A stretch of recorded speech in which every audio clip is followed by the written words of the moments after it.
Hi, Khalil. How are you? I'm wonderful. How about yourself? I'm doing great. Nice to have you on here. Thank you. It's good to be here. Awesome. Can you hear me good? I can hear you very well. Okay, awesome. So we are recording this, and I figured, and I've never recorded on here, but my guess is that once we've completed, it should produce a link, and then that link we can kind of share, wherever we want to share it. Absolutely. Sound good? Yeah. Awesome. So I figured I'd just kind of ask a few questions, and then I'm going to just let you open up. I know you had some topics that you had on mind that you wanted to talk about. So why don't we just start out with, I guess we should say, this video is basically a question around, or discussion around keto diet, the keto, why we should be considering the keto diet, and what exactly, you like most about it. So why don't we just start out with, what was it that initially drew you to the keto diet? So, what drew me, I actually have to rewind that to before I started any of the weight loss stuff that I've done, including, well, not any of it, because as my wife reminded me this summer, we've been married. It'll be, I think, 18 years this November, 17 years this November. And two of my family members have done this program. They're now alumni of the program, that Wendy and Nathaniel. Yeah. And we were sitting around at Wendy's daughter's wedding. It was either the reception or the rehearsal dinner, and my wife made a comment that the entire time she's known me, I've been either losing or trying to lose weight. So one of the, I've done it all. I've done Weight Watchers, Jenny Craig, all, you name a system, I've tried it. And one of the things in the last few years that I saw was, I think it was a book by the guy who coined the name, the Bulletproof Coffee. Yeah. So it's like an IT guy. And I read the book and was like, this sounds kind of hokey. But the bulletproof coffee idea I liked. And that's where as I started searching more about that, I found a little bit about keto, not as much. And then I did your program, and it was one of the paths that you recommended as an option or a good option afterwards. And initially I thought, yeah, this is crazy. This is crazy, both from I was like, how can you actually get healthy eating fat? It seemed ridiculous to me. How can you lose weight eating fat? How can you feel good eating fat? And granted, it's important that folks realize that fat is an important part, but it's not the only part of the diet. And I, started looking for something that could be sustainable after program. So I did my first round. I finished last summer, so around July, the middle or end of July, I finished the first round. The second round I finished right before last Thanksgiving. And then I just kind of bounced around different things, just basically following the eating protocol I had followed on the diet, and then looking for something that was sustainable, that had some flexibility, had good recipes that tasted good, that weren't boring. And everything kept pushing me back to keto. So I've been playing with keto now for the better part of a year, I guess. Sometimes, I've learned all this different keto jargon, right? So, I'd be lying if I said I never dabbled in what I've seen as being called lazy keto, or dirty keto, which, for me, dirty keto is, if I'm in a bind, because I've got two kids and they both have active schedules, and if I'm in a bind and I don't have time to come and cook something for myself, stopping at Carl's Jr. and getting a burger wrapped in lettuce rather than, waiting. That's my version of, and maybe having a diet pop, which even now I rarely do that. I prefer water, which I wouldn't have said 2 years ago, by the way. But so dirty keto is one. Lazy keto, I go back and forth between, kind of a strict keto and a lazy keto. And lazy keto, as I define it, is kind of using your intuition to carb track and whatnot. I don't write everything down when I'm doing lazy. And part of the reason for that is, I'm trying to change my body a little bit, but I've surpassed my weight loss goals in life, right? I never thought, I'm sitting at 205 pounds this morning, and, 203, I think, is the lowest that I've been since I was in probably 7th grade. So I've surpassed my weight loss goal. So I've told Wendy and Nathaniel that, yeah, I kind of want to get below 200, just to say I got below 200 once, but I don't have any like goals to lose more weight, just to shift things around. Right. So I've still got a little belly to work off and that kind of stuff. So I bounce between kind of strict keto where I track everything, keep under 20 total carbs, not just net carbs, but total carbs. And then kind of the lazy where I am more intuitive. I count the carbs, but not necessarily the protein and the fat, if that makes sense. Yeah, absolutely. And we should clarify, just for those that are listening into this, that our program is not a keto specific program. It is, sometimes people get confused and think that the Spokane Weight Loss program is a keto program. It's not. It is a more well balanced, I would say, diet that focuses on actually low fat and more protein and veggies, where you get your carbs. And that is really designed to kind of reset things. So keto is just an option, or one of the things that we recommend post-program. And so I just wanted to put that out there as people are listening to this. I just want them to think that, our program is specifically keto. So let's say, I guess one of the questions to ask you is, what do you like most about keto? Because I think a lot of people, as you know, go to the internet and they look for different things. And, I always say the internet is the bathroom of cyberspace. Anyone can write whatever they want. And it's really hard to, differentiate between fact and fiction. So with all of that, and since you have been really good about keeping up on reading different things, what is it that you like the most about the keto diet? And then we'll kind of transition into, what do you find the most challenging part about the keto diet? Sure. So I think what I've grown to like most is actually the opposite of what I thought before I started it. Before I started keto, when I looked at it as one of the possibilities as in post-program, my first response was, this dude's crazy. This is ridiculous. It's way too strict. It's way too regimented. And, Weight Watchers was strict and regimented. Sure, they have all these rules that you can, but Weight Watchers was strict and regimented. And I did Weight Watchers off and on for 5 or 6 years. The keto diet and the keto way of eating has a whole lot of flexibility. And that's what I like the most. I mean, one can be a vegetarian and still be successful doing keto. One can be fully carnivore, eat nothing but meat, and still be successful doing keto. I like that there is a range of possibilities. One can do keto and not go absolutely broke. In fact, I think the people who are most likely to struggle and have financial difficulties on keto are the people who try to find replacements for all the desserts that they miss. Yeah. But realistically, you can do keto on a budget. It's not hard to find keto foods. I mean, last year, as we wrapped out our Thanksgiving vacation, my family and I were on the island of Kauai in Hawaii. And it was not, one of the warnings they put on all these websites. I mean, I can't remember. I get this daily nutritional email that I actually read now just to argue with it in my head. And one of the things that's, anytime they send an article that talks about challenges you might face with keto, it has to do with like social eating and restaurants.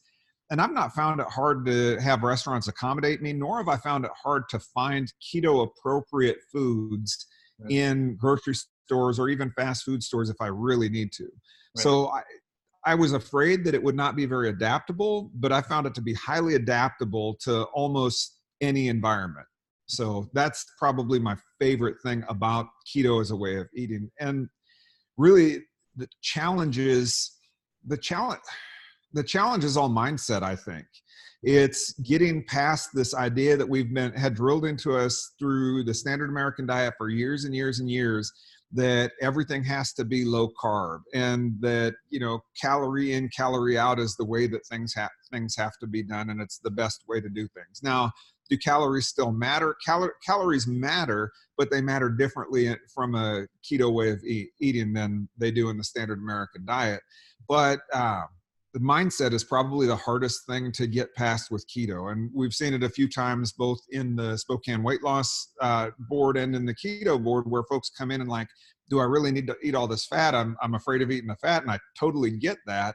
But fat provides us with energy and the feeling of satiation that allows us to not feel like we need to eat 6 or 7 meals a day. Right. So mindset, I think, is the biggest challenge. And granted, that's probably the biggest challenge with almost any new way of eating that we don't have much of a background with. Yeah, I think that's a good point. And I think to just sort of hit more on that is that some of the things when you talk about headspace is going to be things like counting macros and the challenges with that, or having to, and we, as you know, encourage people to measure both ketones and blood glucose to really make sure that not only are you actually getting into ketosis, but you're actually taking advantage of the ketones.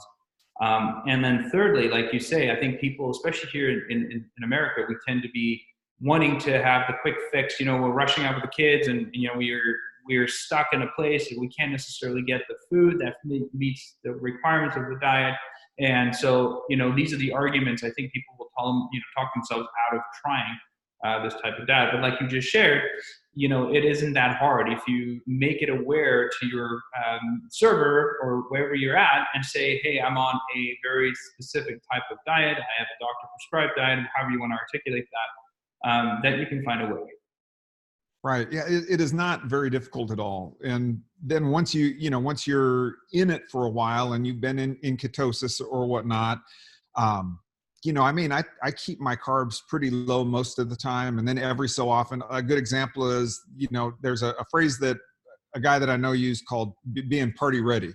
And that's just, having the metabolic flexibility so that if you do, if you do like the 5-1-1, for example, and you have a day where you're adding good carbs, or if you're even adding bad carbs to your diet, you're able to recover from it rather quickly. And, this past weekend, Saturday, we went to a family Halloween party and I had a couple of pieces of pizza, which I haven't had in quite a while, and a handful of these cracker things that were gluten-free, but certainly not like keto appropriate crackers. And I knew that I was going to be out of ketosis the next day and maybe the day after. And, I recovered relatively quickly. By yesterday, I was back up to 0.6 in my ketones. And my blood sugar was a little higher than I thought it should be, but it was kind of a stressful day yesterday at work anyway. So that could have been cortisol, or it could have been, the residual glucose still burning out of my system. Exactly.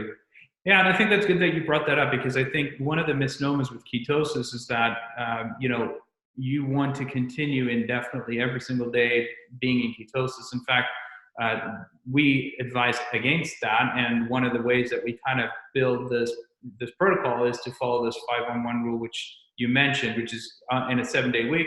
For those of you that are listening, it's 5 days of doing the keto diet, 1 day of essentially doing keto, but you're skipping 2 meals and you're just having 1 meal.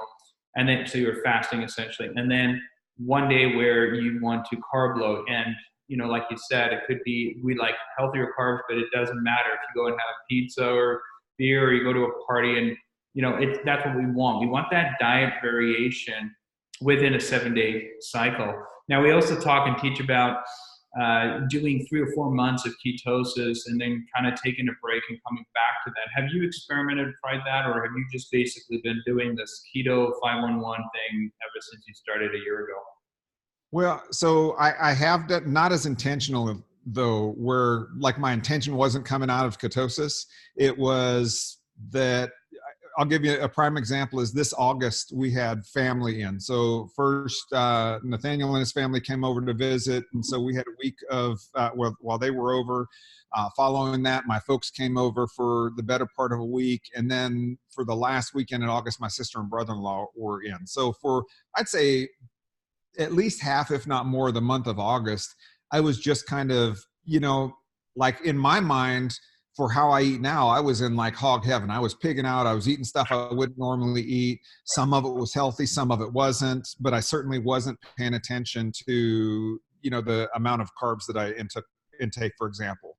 And, I've probably done that, so have I done it like every few months? I might, maybe every couple months, but I have to say that it's a whole different way of eating than, 2 or 3 years ago, where like I just grazed. And I actually wish that I measured my blood sugar before I did all of my weight loss and got into taking care of my health, so I'd have a baseline of what to compare it with. Yeah. Because right now, my blood sugars, I mean, like I knew that I was out of ketosis Sunday, so I didn't bother wasting a strip to measure my ketones. But after, I've been up for about 2 hours, I measured my blood sugar and I was like 75, which surprised me. I thought it was going to be in the like mid to low 90s at least. Right. So, I kind of wish I had more of a baseline to compare it with. Right. But yeah, I do pop out of ketosis. I don't schedule it as much as, I kind of structure what's going on in life. Sure. And, we had a bunch of family in and I didn't feel like restricting myself as much, so I didn't. And, yeah. That's good. And that's the thing, right? Is it that you can adapt it to your schedule in your life. I mean, obviously, it is just the most important part of it is to cycle in and out of ketosis. And that's one of the big, I think, points that most people miss when they're doing the keto diet. And then they kind of hit these plateaus in terms of weight loss. They hit plateaus in terms of energy. They don't feel very good. And it's interesting when we work with people like that and we say, okay, I want you to get out of ketosis. I want you to just focus on having a more well-balanced diet. They all of a sudden start to feel better and even have some breakthrough with weight loss. So it's really important that people understand that our DNA is structured for diet variation and that there are times of feasting and times of famine, so to speak. That's why we build fasting into our protocols. But important takeaway is that even if you don't have it structured like you, it still works. You know, you still get away from it and then you come back from it. So with that being said, Khalil, how much weight did you lose on the Spokane Weight Loss program? And then how much did you lose continuing doing the keto diet? So how much have you lost in addition? So I track it a little differently than probably normal. And that's because I bought the kit to start about a month or a month and a half before I actually started it. Yeah. So, and in that time, I was in the forums and I was watching and reading. I was watching live sessions. I was reading what people were talking about. I had read all the protocols for how to do things. And I started doing some of it before I even started taking the drops, which made doing the first 2 days rather challenging because I'd adjusted myself to eat much less food. And, you know, I lost, you know, I went from over 300. I was probably between 310 and 315. And in a little less than a month or so, maybe I was down to like 288 when I started the program. And the first round, I was looking at some paperwork and I think I lost between 35 and 40 pounds. And it put me, I went from the 288 or so down to the low 250s. And then I went from the low 250s down to the low 220s. And I thought I was done, right? I mean, I still had a little bit of flab in places, but I was like, yeah, I'm done. And then I started doing keto and the last few months I've bounced between about 212 and 205 or 206. Okay. And right now, again, I'm playing with getting down to just below 200, just to be below 200, but I'm really comfortable where I'm at right now. Okay. So basically you lost about 25, 30 pounds prior to even starting the program just by following the diet and some of the things that was suggested on our private Facebook group. And then you lost about 30 pounds or some, like 38 pounds actually, it looks like it in the first round, and then another 30 pounds in round 2. So, I mean, you lost close to almost 100 pounds. Oh yeah. And I would add, you know, I would say, because every so often folks get a little worked up about what they did or didn't have. I didn't have the success that I could have had the second time, but I also know why I didn't have that. We had some family medical stuff going on. I mean, in addition to stuff that we knew was happening, my father was here and he injured himself while he was staying with us. And between the stress of that and, you know, I had my own challenges there. But one of the things that is, you know, I think becomes real important is making sure that we understand what those causes are and what the triggers are when we step off program, right? Absolutely. So what would you say then? So other than losing another 15 pounds of weight on the keto diet, what are the other things that you've perceived as a benefit or value to you?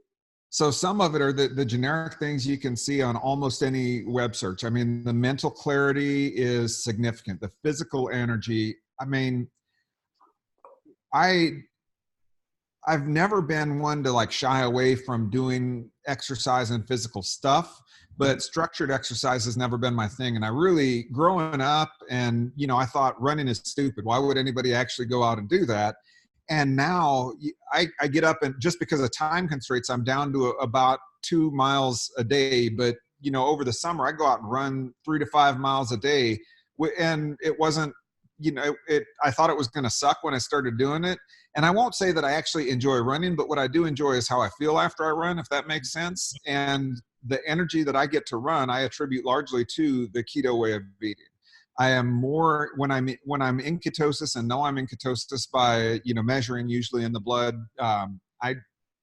I feel better when I run. I have more energy when I run, and that's running fasted because I run in the morning before, you know, I might have a cup of coffee, but then I go down and, you know, since it's, you know, it was like 8 here this morning. So I'm on the treadmill because I'm not that.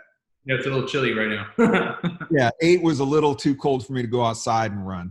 But, I'm on the treadmill and I can go and I don't need to stop. Right. And, now it's playing with, okay, so I do the first 3 or 4 minutes I do as fast as I can go. And then I taper it down to about 70%. And after the first mile, then I do interval stuff. Like I'll slow down a little bit and then I'll go back up to 100%. And then I'll slow down for a couple minutes and go back up to 100%, building kind of speed and building endurance and whatnot. But these are things like those things would have never even imagined. I've shared, I've become kind of an evangelist of sorts, only to those who want to hear about both keto and, when folks are serious and want to know how I dropped the weight that I did as quickly. I mean, I don't think I would have been successful on keto if I hadn't have done the Spokane Weight Loss Program first. Sure. So, I tell people about both and I was like, yeah, I think both will get you there. I probably wouldn't have been successful on keto without doing the other one first, but you can do keto too. And two of the people that I work with have started keto. One of them is my office mate. And, he was talking about, yeah, I had all this mental clarity and, I don't have it as much anymore. And I was like, are you sure you don't have it? Or have you gotten used to it? Because the mental clarity is the big piece. I mean, I have all this energy and that's all great. I sleep better than I've ever slept in my life and I go to sleep faster. I mean, I put my head on the pillow and I'm out in 10 minutes versus, beforehand, I might toss and turn for an hour before I'm able to fall asleep. Right. It's all positive. I don't think I've had a negative effect of keto. Yeah, great. And you'll find, and I'll chime in just because, I work with so many people, is that I find that men gravitate to keto well and do well with it as a general rule of thumb. Women, however, can have struggled at times just due to the complexities of their hormonal structure and how their body uses and facilitates hormones. And I've had many, female clients that have done keto and have had very little success in terms of losing weight. But what we have, and this is for those of you that are listening in on this, is that what we do with folks like this is that we cycle them in and out of ketosis. So we take them off ketosis, we put them on a carb balanced diet, more carbs actually, and do that for a while. And then we come back to keto. And what we have found is that when we cycle back and forth, eventually it becomes easier. So, just to kind of put that out there for the ladies that are struggling, not to get into ketosis, because a lot of them can do that, but their bodies don't utilize the ketones as well, and they just retain the triglycerides. So that's why they're not seeing the weight come off. In fact, I was talking today with a gal she dropped her carbs down to I think 20 and struggling to lose weight because she's using it for weight loss, and I gave her the advice of come off of ketosis, do the carb diet or bring in more healthier carbs. So it's really important everybody understand that, for men, it's definitely an easier way to use it as a tool for losing weight. Females do feel all the same benefits of, less brain fog. They have more energy, but when they use it as a tool for weight loss, they tend to not do as well as men. So I just wanted to throw that out there. What else do you want to share? I mean, I think that, we've kind of covered some of the main points, but I mean, I'm sure if there's anything else that you want to throw out there, please do. Something that I've been kind of thinking about. So, and I haven't caught into as much of the science literature, at least on fasting.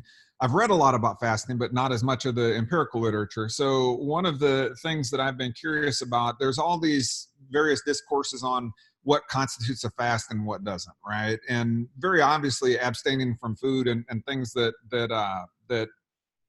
cause your digestive system to work is an important part of fasting. But one of the things that I've heard about and read about in different places is, are we fasting to keep our blood sugar down, or is it the entire system?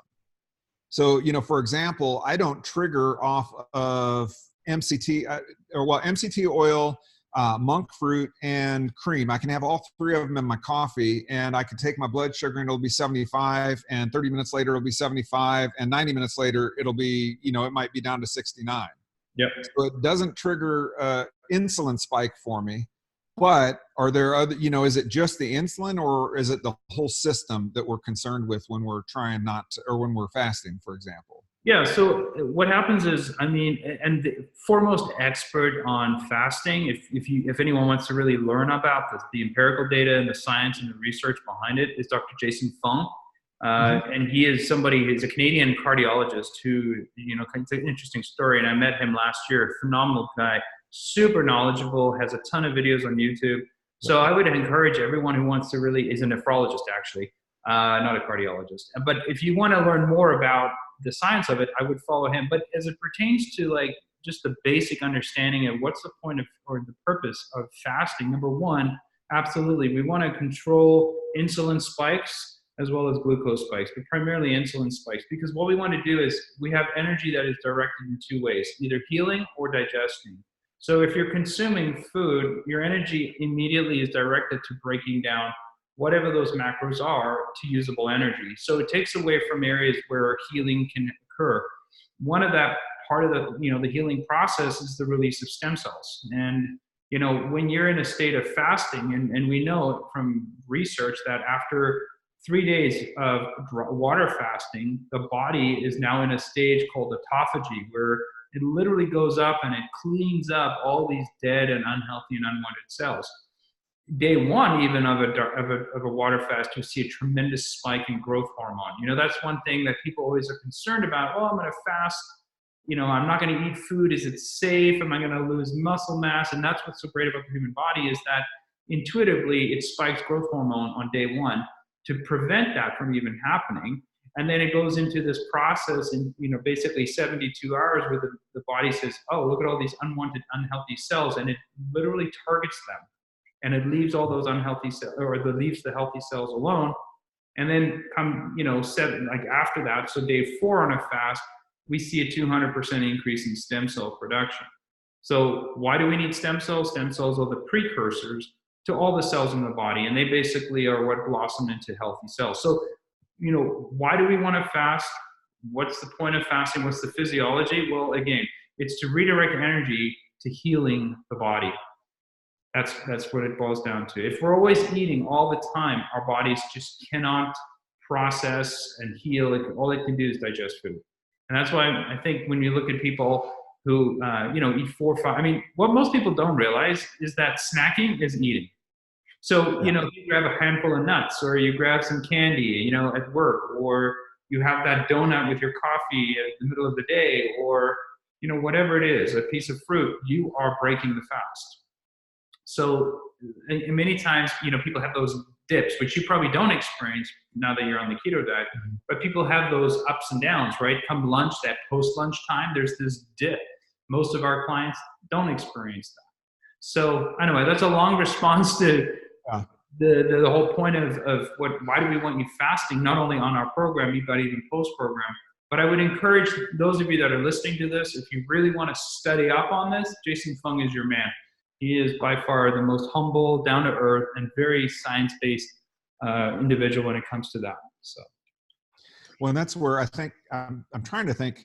I've seen a few of his videos and a few interviews that have been done of him, and where he's talked about, well, if you have a little oil, or if you have this isn't going to break your fast, and which got me to thinking: are we fasting solely? Is the fast primarily about keeping your glucose and your insulin down, or is it just the whole system, giving it a chance to not work? It's really a matter of just letting your system focus and just kind of heal. I mean, we do work with Prolon, which is referred to as the fasting mimicking diet, and people are consuming between, on day 1, they're consuming around 800 calories, and then days 2 through 5, they're consuming, 500 calories, and they're still getting all the benefits from fasting. So you can still do it. I mean, bone broth fasting, that too can create the benefits of healing.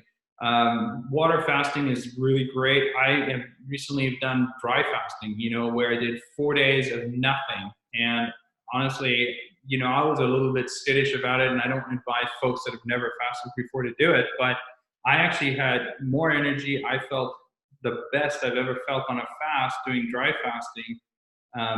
And then day 5, the last day, I brought water in. But why did I do it? Well, if you look at the experts in this field, they say 1 day of dry fasting is the equivalent to 3 days of water fasting. So you start to already see a massive autophagy occurring 24 hours later after a dry fast. And for me, I still struggle getting into ketosis and getting my glucose numbers down after 2 days of fasting. You know, a lot of folks can be like that. For me, it's still a struggle. No, I have no idea why my body fat percentage is under 10%. I mean, I have no idea why that is. But for me, dry fasting really made the difference there. So, Right. yeah. I have to say, when the long-term fasting came up, at least the first time that I started noticing it, which I think was maybe last year around this time, was that the first time that y'all did the Prolon fast? I think it was after you had the fall kind of client seminar. Yeah, we did it about a year and a half ago around Yeah, that. it was, because I remember like Ben was posting his numbers and he was doing a broth fast and a couple of people were doing the Prolon fast. And all I could think is, yeah, 5 days of fasting, that's the dumbest thing I ever heard of. And then I start doing it and it's like, okay, first, it's not as hard as I thought it was going to be. Right. And second, I feel, again, I was running it by that point and I ran fasted. I thought that would be, oh, this is ridiculous. I'll try it, but I'm not going to, 3 miles. And I'm like, oh, wow, I've been at this for, almost a half an hour. I should probably go and make the kids breakfast and stuff. Yeah. It was crazy.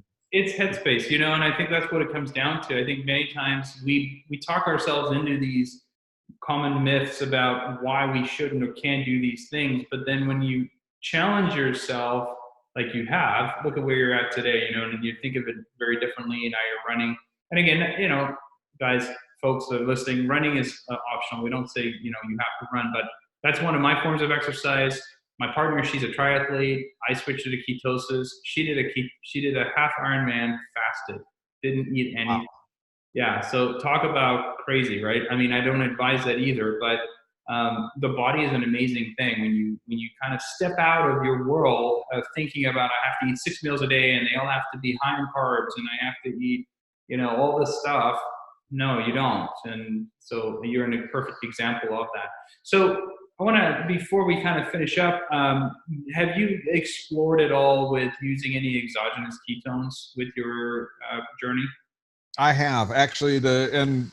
I know you had posted a brand a while ago, and one of the brand that I had found was through there's a few of the, I guess for lack of a better term, YouTube keto personalities. And the three that I tend to pay the most attention to, or at least that I watch the most of, are Dr. Annette Bosworth, I posted I posted all three of them online. Dr. Berg, and then the third one is a guy I believe he's in Louisiana. And Dr. Bosworth has these capsules, and I've used her capsules, and I use them kind of sparingly, primarily, so like Sunday when I was coming back working to get back into ketosis Sunday, I took exogenous ketones as I was transitioning in and out of ketosis. But I use them as a tool primarily when I've popped out of ketosis and need to work my way back in. They're a shortcut for me to avoid getting, symptoms of what folks kind of call the keto flu or whatnot. Yeah, exactly. And I encourage people to have them handy. That again, more and more science is supporting the fact that using exogenous ketones is actually a beneficial thing. I used to be anti-exogenous ketones for a long time, and I'm always flipped by the facts. And so I think it's good. I think it's great. It doesn't matter which ones you use, as long as they're clean and as long as they don't have fillers and a bunch of other crap in them. But glad to hear that you have been and have used some of that. So very cool. Well, I don't know. Is there anything else we want to talk about or share for everyone? Well, there's a couple of things, and they might be better for another time or a different discussion. I've mentioned or implied when I started this whole program, I was kind of a skeptic, and I can go into the long story of how I ended up at the program. But before I signed up and went in for my consult with Sherry, I did a bunch of web research, and I watched the videos that you had published and read a little bit about your background. I think I mentioned in my email that, one of my first internal questions, and I asked Sherry this, was, okay, this guy's a chiropractor. And of course, my only exposure to chiropractor before this was that 2.5 Men sitcom, which doesn't put them in a positive light.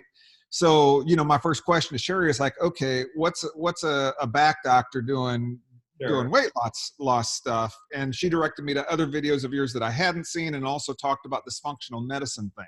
Yeah. And I understand a bit more about what functional medicine docs do, but one of the things that I've often wondered, especially in regards to some of the questions and comments and some of the headspace that people who, like me, were, spent a lot of time being, I bounced back and forth pretty consistently between 335, 45, 50 pounds and 275 for a lot of my adult life, right? So, I spent a lot of my life fat. So we end up being skeptical and defensive and all this other stuff. Can you talk about the kind of the role of functional medicine and even chiropractic work as a function of medicine? Because most of us don't understand it as a real medical practice beyond, oh, you get your back fixed at a chiropractor. Yeah, no, that prepare you to do what you do now. No, I appreciate you bringing that up. I think what's important to understand first and foremost is the education that any chiropractor, any doctor goes through. And one of the things that are required both of an MD or an ND, a naturopath or a chiropractor, or even an acupuncturist, is that you have to have basic science understanding. So you have to have an undergraduate in, biology, physiology, chemistry, organic chemistry, all of that. And then when you transition into, postgraduate work or graduate work for this matter, as a chiropractor, our training was actually in terms of science, physiology, diagnostics, human nutrition was literally X amount. Like when I say X amount, we're talking 4 times that of what most medical doctors get. The amount of time and education that they get in diet and nutrition is very, very little. But taking a step further in terms of actual diagnosis, I know that in my early career, I was diagnosing conditions that patients were thinking, oh my gosh, like my doctor missed this. How is that possible? And part of that is just because of the training. Like chiropractors are trained, they're more than what people think they are. They're not just back doctors. Yes, they happen to adjust the spine to release pressure on nerves that in turn inhibits proper physiology. But one of the things that most, I'm going to call healthy chiropractors, people that have transitioned from that old school mindset that if you crack someone's back, that you're going to fix everything. That used to be the old school. New school is saying, look, there are stressors that come into the body, chemical, physical, and emotional. Traditional chiropractic addresses the physical subluxation, which is a way of saying interference to the nervous system. But chemical and emotional are not addressed necessarily. And so we know that the world has become a very, very toxic environment. And as a result of our exposure to this environment, we are stressing our systems to the degree that just getting adjusted or just taking a drug isn't fixing our problems. So out of that was birthed this process called functional medicine, which, by the way, is not specific to chiropractors. It's actually a third party that draws people that are interested in getting to root causation. All right. What I mean by that is the way I explain it to people is that general healthcare, be it chiropractic, be it medicine, be it even naturopathic medicine, is that it's like we're dealing with the symptoms of a disease or a condition, mostly. Functional medicine it pays attention to that, but what it really focuses more on is root causation. So I explain it to potential patients as, when you look at your grass and it turns brown, instead of just sprinkling the grass with water and seeding it, what caused the kink in the hose that shut down your irrigation system, right? It's called root causation. So in health, when we're dealing with someone's health history, and I spend, generally speaking, 2 hours with an initial new patient within the world of functional medicine, which no doctor does. And in that, we are digging for root cause. So we get into, basically their history as a baby, as a child growing up. And what we're doing is we're telling up all the different things that they had been exposed to, be it chemical, be it emotional, be it physical. And what that does is it paints a picture. It paints a picture as to why their genetic weaknesses are kicking into first gear. We call that epigenetics, and how do we manipulate epigenomes. And again, we can talk for hours on this subject, but basically the process of getting into functional medicine for me was a personal story with my dad and what he had dealt with his issues. He had a thyroid problem, and as a result of that, they removed his thyroid. He unfortunately went into a very deep state of depression. That's a lot of things people don't understand, is that 50% of depression is associated with a non-functioning or under-functioning thyroid. And so he took his life. And so from that was birthed, from that pain was birthed this purpose in me as I was practicing chiropractic to look for the root cause behind the disease process.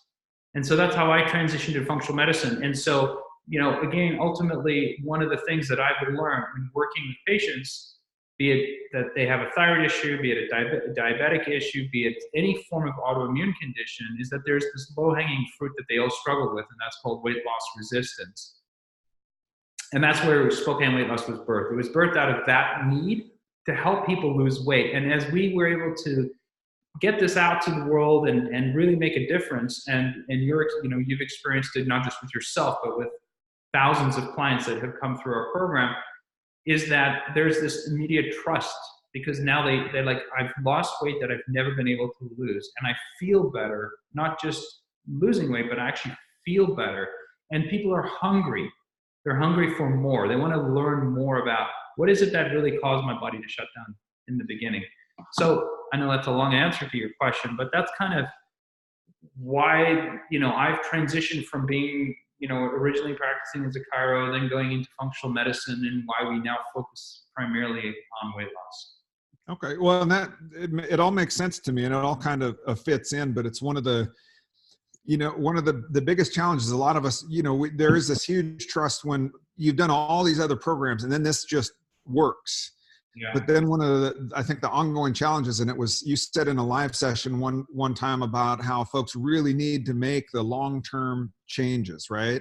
And some of the repetitive questions, especially for coffee, is a big one where folks, they have given up their super sugary sweetener. And I'll be the first one to say mine was the Almond Joy sweetener. I had that in my coffee every day. For years, I had that in my coffee every single day, usually with an added scoop of, Splenda or something like that. And that was before, now a little half and half, a little bit of monk fruit sweetener, and I'm good.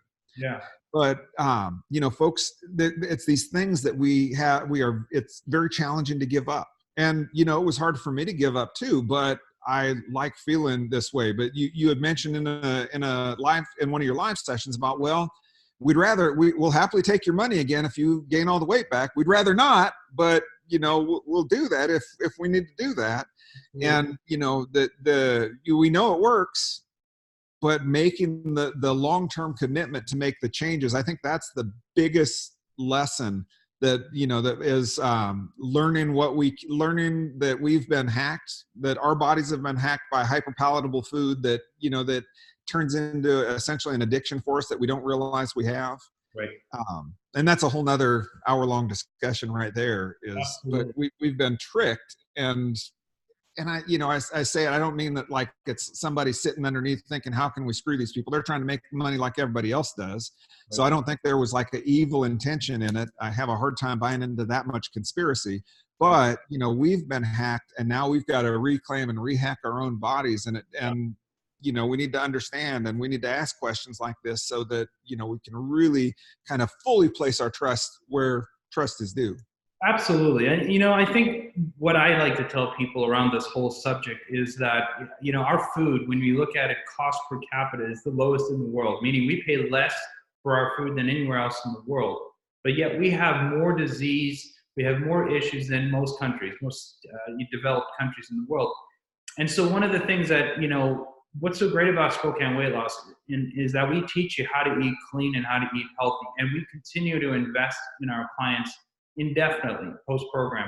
I have never seen that in this world, in the world of weight loss, let alone in any vertical within healthcare. So we're constantly wanting to provide education and information. And I think you can agree, like the program itself was easy to do, or relatively easy to do, but it is a headspace thing, right? It's a matter of what we teach is true science. It's not a religion, so you don't have to believe it. It's fact, right? So It does work. And so understanding like the foods that you're accustomed to, the foods that play on your opiate receptors in your brain that make you highly addicted to those foods have been done intentionally to do that by the manufacturers because they want you to eat that stuff. And so ultimately we're eating garbage. We're paying less money for our food, and we're getting sicker. So what I like to leave it at is to think about it this way. It's a question that I want everyone to chew on for a minute. do I want to spend the money now and eat clean? I buy cleaner foods, and you can still, like you said, do it on a budget. You don't have to go broke doing this, but eating good, healthy foods. Would you rather continue to pay the money that you're paying right now for the foods that you're eating that you know are not good for you, and then pay the piper at the end when you're sick? So you want to pay for sick care or you want to pay for well care? Regardless, you're going to pay it. So it's up to you. And generally speaking, financially, you're better off when you're still working than when you're retired. You're limited income. Here you can kind of navigate through it a little bit better. More importantly, and I'll leave it at this, the quality of life, right? Like what is ultimately the thing that we can all take away from eating clean is that we have better quality of life. Mm-hmm. Absolutely. So I think that was a great first, interview. I appreciate you suggesting this, and we're going to continue to do these. What I want to do is we're going to invite clients to talk about their experience post-program. And we're talking inviting people that have been off the program for a year or two and just seeing where they're at and what's working, what they've been able to maintain. And I really appreciate Khalil has been kind of spearheading a lot of this. He's the one that said, let's jump on this keto group. And he's the one who suggested, hey, we should do these interviews. So I think they're really, really great. And so I want to say thank you. And I appreciate your constant feedback and input, not only to me, but to our group. That's one of the things I love about our group. And I put a post out there the other day.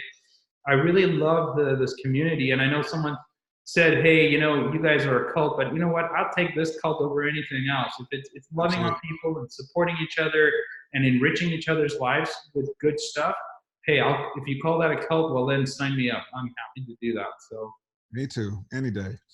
Okay, sounds great. Well, again, I want to say thanks for taking an hour of your day, and I'll get this out right away to both our groups. And if we want to do this again, I'd be more than happy to do another one of these if there's some topics we can talk about. So just let me know. Again, I want to say thank you, and I appreciate the constant input that you keep providing to our group. I really appreciate it. Thank you. I appreciate it, and everything that y'all have done for me, whether you know it or not. So. Exactly. Awesome. All right. Well, I'm going to sign off here. So thanks for your time, and we'll be back on with maybe this is the way we go instead of just doing live Q&As. Maybe this is another way to kind of get people engaged and learning more about how to further their health. So very cool. Awesome. Well, thanks for your time today. I appreciate it. Thanks, Dr. M. Have a great day. Yeah, you as well. Bye for now. Bye-bye.